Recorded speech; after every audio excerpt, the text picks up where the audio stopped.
जैसा कि आपको पता है, अगर आपने बिहार शिक्षक भर्ती की परीक्षा दी होगी तो बिहार शिक्षक भर्ती की परीक्षा में बेसिकली क्या किया गया कि अभी 2-3 दिन पहले भाषा अहर्ता वाला जो पेपर था, पिछली बार जो बीपीएससी 1.0 था उसमें क्या था कि 2 दिन पेपर कराया गया था। पहले दिन आपका अगर पीआरटी की बात करो तो जीके वाला जो मिक्सअप पेपर था, मैथ रीजनिंग वाला ओवरऑल वो, और दूसरे दिन अहर्ता यानी इंग्लिश या फिर आपका हिंदी या फिर उर्दू इस तरह लैंग्वेज का पेपर था, वो तो क्वालिफाइंग करना था। इस बार आयोग ने क्या किया, थोड़ा सुधार करके क्या किया इन्होंने कि एक ही पेपर में मिक्सअप कर दिया कि 30 क्वेश्चन हम देंगे भाषा अहर्ता का, जिस जो क्वालिफाइंग होगा आपका 30 में आपको 9 मार्क्स आपको गेन करना होगा।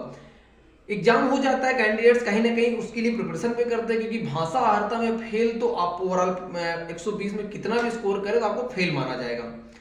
कैंडिडेट्स ने अपनी तरफ से तो पूरे मेहनत की भाषा को पास करने की। इस बार का जो हिंदी या फिर इंग्लिश का तो खैर इजी था, या खासकर हिंदी की मैं बात करूं तो हिंदी के पेपर काफी अपने आप में स्टैंडर्ड था, ठीक ठाक पेपर था। और कहीं ना कहीं पेपर में जो मैं हमेशा बोलता हूं कि जब 5 ऑप्शन होते हैं तो कहीं ना कहीं जो पेपर का स्टैंडर्ड वो अपने आप बढ़ जाता है।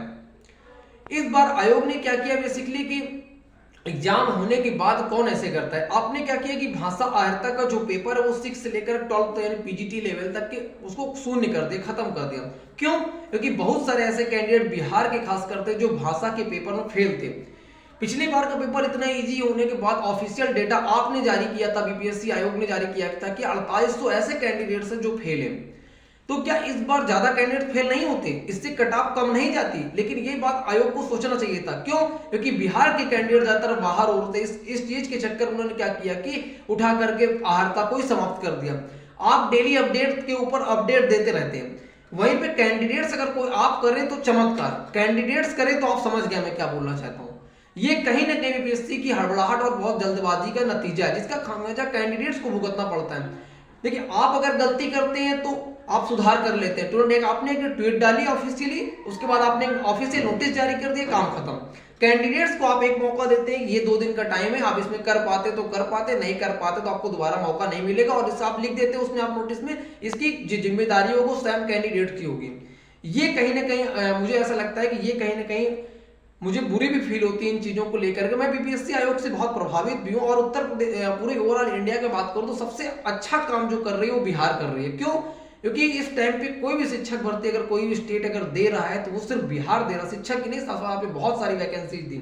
लेकिन ये कहीं ना कहीं चीजें भी गलत है कि आप लगातार सुधार पे सुधार, सुधार पे सुधार, अगर आपको यही करना तो आप इकट्ठा एक बार में कर लीजिए, जिससे कैंडिडेट्स को तो मेंटली टार्चर ना किया जाए। एग्जाम देने के बाद ज्यादातर कैंडिडेट मेंटली फ्री फील करते हैं, आप भी कर रहे होंगे, लेकिन बीपीएससी की परीक्षा देने के बाद आप मेंटली फ्री महसूस नहीं कर रहे हो। क्यों? क्योंकि लगातार कुछ ना कुछ अपडेट आप दे देते हैं, जिससे कैंडिडेट्स को ये लगता है कि कोई चीज छूटने ना पाए, कोई चीज मिस ना होने पाए, जिससे कि हम इस परीक्षा से बाहर हो पाए। भाषा अहर्ता की एक समस्या भी और भी कैंडिडेट्स के साथ हुई। कैंडिडेट्स ने उसके लिए तैयारी भी किया, अपना वहां भी समय दिया। वही समय अगर आप यही पहले कर देते तो कैंडिडेट्स आप क्या करता कि इन चीजों को शुरू से ही अपने पूरा जो सब्जेक्ट है उस पर फोकस करता, लेकिन कैंडिडेट्स नहीं कर पाया। क्यों? क्योंकि उसको लगा कि हमको 9 नंबर पे अपना काम करना है। यही चीज आपने एग्जाम के पहले भी किया, आपने एसएसटी वालों के साथ। मेरा खैर बैकग्राउंड मैथ साइंस है, लेकिन मुझे ऐसा लगता है कि ये चीज जो गलत है वो गलत है। मैं आपने सेफ्टी वालों के साथ स्टार्टिंग से कैंडिडेट्स ने हिस्ट्री पढ़ा, पॉलिटी पढ़ा, ज्योग्राफी पढ़ा, इकोनॉमिक्स पढ़ा, ओवरऑल सब पढ़ा। लास्ट जब बचते हैं आपको एडमिट कार्ड जारी करने का टाइम आता है तो आप सीधे से एक नोटिस जारी कर देते हैं कि कैंडिडेट्स को सिर्फ 2 सब्जेक्ट का चुनाव करना, आपका जो आपने फॉर्म भरते समय आपने चूज किया था। बहुत सारे ऐसे कैंडिडेट्स थे जो उस टाइम पे एग्जाम टाइम था वो सिर्फ अपने आप स्टडी पे ही लगे थे, उनको ये भी नहीं पता था कि हमें सिर्फ 2 सब्जेक्ट चूज करना है। उन्होंने क्या किया कि वहां एग्जामिनेशन में जाकर के गलत कर दिया, जिससे कि उनका ओवरऑल पेपर खराब हो गया। इन चीजों में मुझे लगता है सर सुधार करना चाहिए बीपीएससी आयोग को, जिससे कि कैंडिडेट्स तो थोड़ा सा अपने आप को सुरक्षित महसूस करें और कहीं ना कहीं उनको इस समस्या से खुद को वो अच्छा महसूस करें। चैनल पर नए तो सब्सक्राइब कर सकते हैं, और आपका मेरी इन बातों पर क्या विचार है जरूर कमेंट करके बताएं। Thank you watching for my video.